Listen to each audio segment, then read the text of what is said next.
Anything goes with the bros. How did you and Dad get involved in Jiffy Lubes? Because I know, isn't that like when y'all bond really developed? Well, our bond already happened because we always hung out together, and then Dad needed a job. And then this is right when he got out of high school. He's like, bro, I need a job. And then I was like, okay, well, like I helped him get his car. When he went to go get his car, I drove his car home. I left my car where it was us. I drove his car home, and his mom brought me back to pick up my car.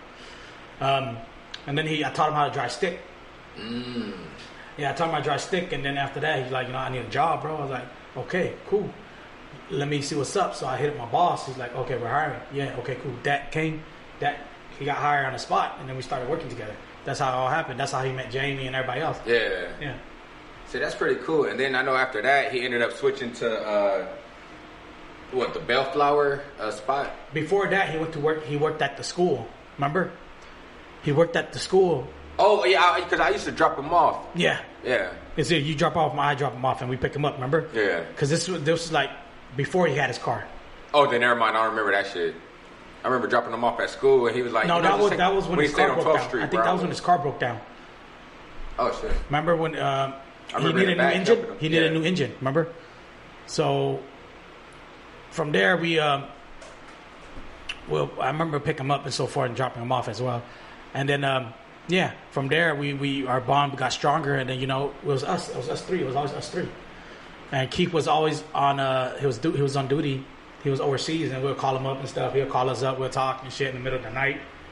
And there was a time where Dad stayed. He had some issues at home, so he stayed at my house for like a couple months, for like 6 months or so. I was like, bro, don't worry, man. You always got a place with me. Ain't no worry about it. He's like, bro, can I help with anything? I was like, bro, don't worry about it, man. Even though we don't ask him for anything, he's like, don't worry about it. You don't have to worry about anything. He's like, but I feel like just whatever you want to do, you do. That's what I told him. He's like. He's cool. He's always wanted to help. Even though we was helping him, he always wanted to help us. So he lived with me, and he stayed in the room with me. And this is when I lived online, remember? Yeah. Yeah. So then at the time, it was like he was going through so much that he needed a place. He called me crying, like, bro, man, I need to get out of here. I can't be here. I was like, bro, I got you. I told you, you could always count on me. So he came. He lived with me for a while, and then from there, we always wake up. We always hung out together and stuff. My whole family knew who he was. My mom was cool with him. Everybody was cool with him, He'll always help out around the house. If anybody need anything, he's like, I got it. Don't trip. But I told him, don't worry about it, bro. We family. And then, our bond came, really strong from there. And then he moved back home. He moved back home with his mom and stuff, so forth. That's when, and then they moved to right there across the street from the park. Yeah, but before that, they moved into remember it was helping them move to that, it was like a triple story. I want to say Walnut and 10th Street, but I don't think that's where it was. Because I remember helping that nigga take that refrigerator upstairs. I'm pretty sure you was there helping them move over there too. Because they moved there, because once they moved from 12th Street, they moved over to that triple-decker apartment. And then after that, they moved to that yeah. park, and then they moved to the one in the front of the park. Yeah, but the one... no, when he moved there, he was living just him and Coy. His mom was there yet, remember? At which one? At the one at the cross street from the park. His mom wasn't there yet. Then later on, his mom came. Oh yeah. And then after that, after that they left to I don't know if it was New York or whatnot. And then it was he left to Florida. His mom left to New Hampshire. Oh, okay. And then that's when Coy girl's family side came. Remember? Yeah. And then Dad left. He went to Florida. Yeah. And I still remember that. I'm pretty sure you was there. Or were you there? It was a going away party for it was Coy, but Dad was there, and because Dad, he was telling us that he was gonna leave too, but I guess Coy was gonna go first. Yeah, Coy went first. Yeah. And it was man, and I was just happy, bro, because it was this whole time, you finally, I ain't gonna say you finally found your pops, but it's damn, he was actually looking for them. Yeah, y'all connected, and it's and to think that it's a new beginning or something. From knowing the story, from what he told me, from everything, it's his dad didn't do wrong, Yeah. And his dad was always been looking for him. They didn't know where he was. His dad was looking for him until they finally found him through Facebook. Yeah. Imagine that though. That's Facebook crazy. connects a lot of people. They finally found him through Facebook, and Corey finally found out the truth about it, and Dad found out the truth. That's why they went to go live with him in Florida for a while. Yeah, and that's how Coy got into nails. Yeah, I think Dad was doing nails, but he told me he wanted to go back to school, and I think he started going back to school. Got his degree. Yeah, he went to school to get his degree. Yeah. Coy went to go into nails, and that's how he moved to New Mexico and got his own nail salon. Yeah. With his wife. I want my nails done. Like that shit stuck. Like that's good. That's good money, bro. Yeah. He's seen that. It's like it's some things in life that you're passionate about, and some things in life that just come natural to you, And it's like he just had that, like when it came to the nails and everything, And so I'm sorry, I don't know how to say it. Was that Cambodian or? He is. He is. Okay. Like his dad is half Cambodian. His dad was half Cambodian, and his dad is Vietnamese. We didn't know until we went to Texas to talk to his aunt. His aunt told us his dad is half Cambodian. Oh, okay. I was like, what the fuck? And like, so all this time, this fool was honorary Cambodian, and he's actually Cambodian. Yeah, so he's half Cambodian, half Vietnamese. Wait, so his mom is like full Vietnamese? I think so. I think she's full Vietnamese. Okay. Because I always knew, I know I was talking to him, and he was saying that, like, to him, that was his dad. I'm talking about Priscilla them pops. Like, and I always thought it was, you know what I'm saying? Yeah, we always thought it was, but we found out it wasn't later on, Yeah. And just the introduction on me with that, it was high school. Like, I was a sophomore. He was a freshman. He joined regulation. I didn't really think twice about it. It was just like, hey, he in regulation. There it is. But then, like, it really kind of took flight when I became a junior and he became a sophomore. And he was the first sergeant. He became my first sergeant. And I was the commander of the company. And that's when we really bonded. You know what I'm saying? Mm-hmm. And like, because I seen how he did his thing and he seen how I did my thing, and it was like ever since then it was just we was able to fit everything together.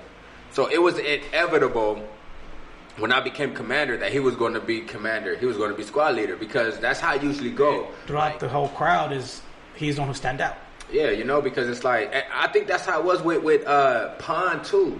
Like I became commander through Pon. Pon made me the squad leader, and it's like I was always like. There was that bond, and it's like you're going to put people on the forefront that you bond with, Mm-hmm. And it took me a while to understand that. And don't get me wrong, I wasn't doing it just to get pushed up in positions. It was like some real bondage. Like I used to go to that nigga house and we used to play pool and like all that shit. You know what I'm saying? And it's like, but like with Dad, it's like seeing his leadership skills. It was like we complimented each other because I was always that hot-headed nigga. You know what I'm saying? And he was always level-headed. He always was that. Like, don't get me wrong, that was the type of nigga that'd cut your ass out. But it took a lot for him to get to that point. You know what I'm saying? Yeah. But me, I seen him at that point before. At that point. This is when we was going out. I seen him at that point before. Yeah, but it takes you really have to do something to get him to that point. That's why like he was level-headed. He was always he was so. I don't know. It's just like our leadership skills just complemented each other, and it's like that's how we created our bond. And then him becoming commander, and then coming back. Was you there the following year for nationals? Because I know I was one of the judges there. Yeah, I was there. And like just seeing how he commanded the team, bro. It was like it's different. I'm pretty sure you seen it too. It's like us as seniors, you coming back, we done. And now, damn, he's stepping in. Let's see what's up. Bro, we was there. We was all wearing our championship ring. I swear, my nigga. But then, my brother did something to mine. Man, fuck that nigga. I still got love for you, LB. Nigga, where my ring at? Shit. But yeah, like, just seeing how he commanded the team and, like, the shit that they added. And I always loved that because that's how it was. It was like, add something. Don't just keep everything original. Because, every competition, it was always something different. Our competition, every single routine was different. Hey, we're going to add this into it. Huh? I thought we're not. No, we're going to do it. So it's right after this and this. Okay, cool. All right, we go on this field. And then every single time we do it, it flows right in. Yeah. When no one had an issue with it. Like, every time it's like, oh, we're going to add this here and here. I'm like, okay.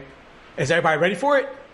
don't trip. We got it. And we go in, boom, boom, boom. We do so good. It was like, don't get me wrong. Our first competition. Oh man.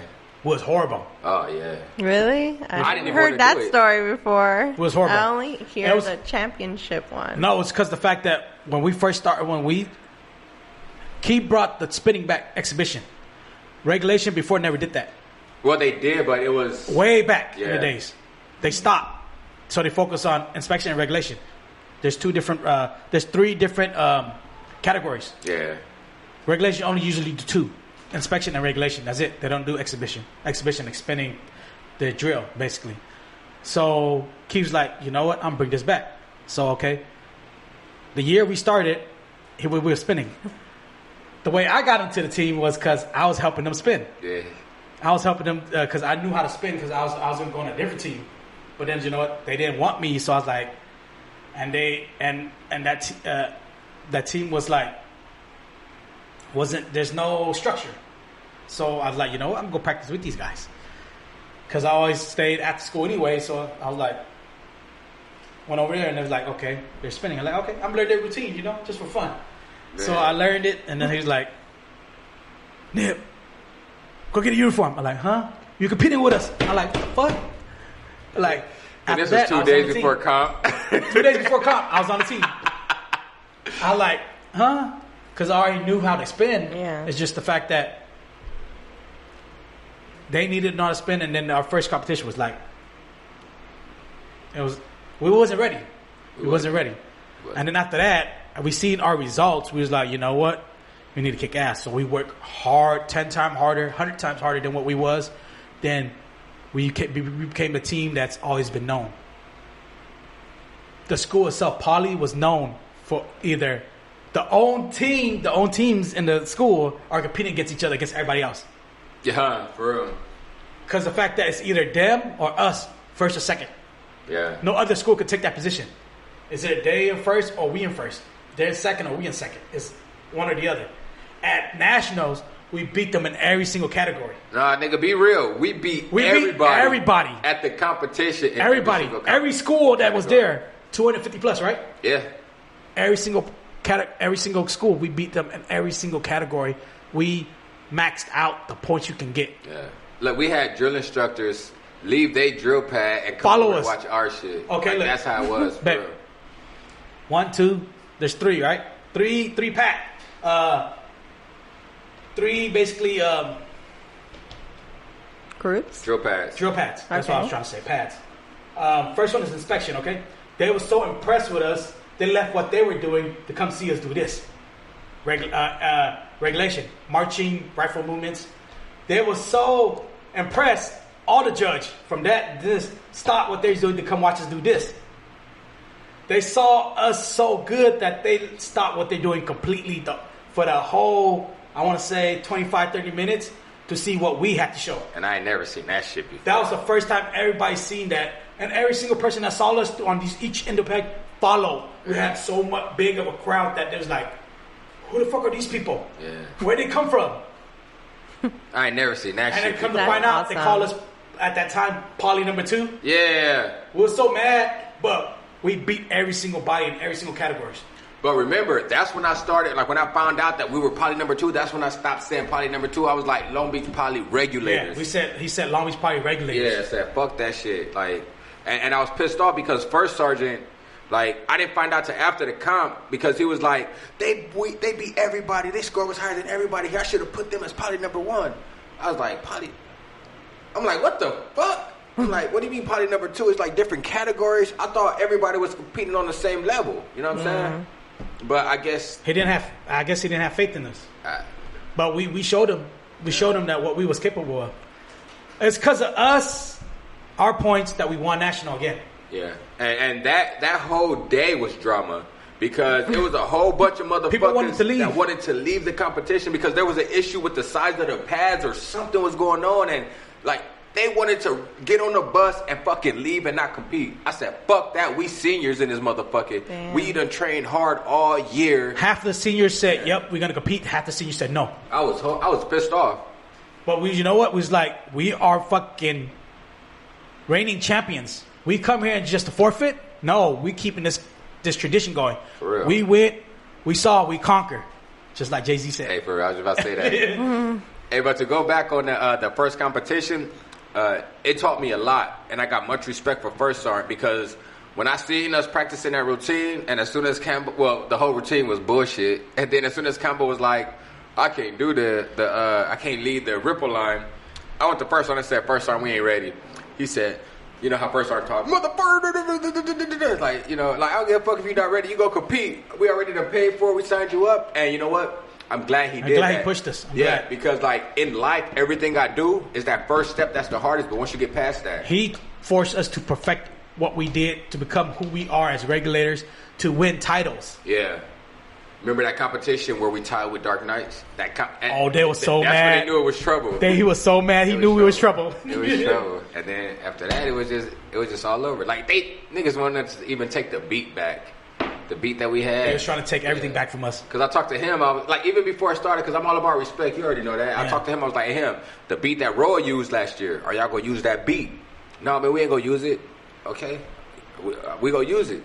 All right, cool, I ain't got no issue. But then as soon as we started winning, then people was like, they ain't even doing the beat right. I'm like, nigga, what you mean right, nigga? This how we doing the beat. This it's our beat now. That's what we doing, you know what I'm saying? So, I don't know. But... That's you guys had like an awesome high school experience.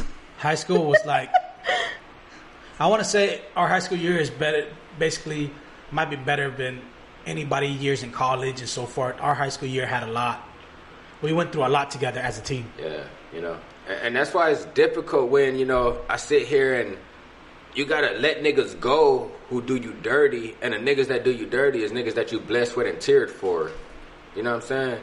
We all sweated, bleed together and everything. Yeah, so it's like when you got a nigga who went through that and then they fuck you over, and then you got a bro who went through that, and you know, like you find out he got cancer, it's like, damn. Mm-hmm. How is it that the nigga who's really been down for you is in this position with the bros right now? Anything goes with the bros.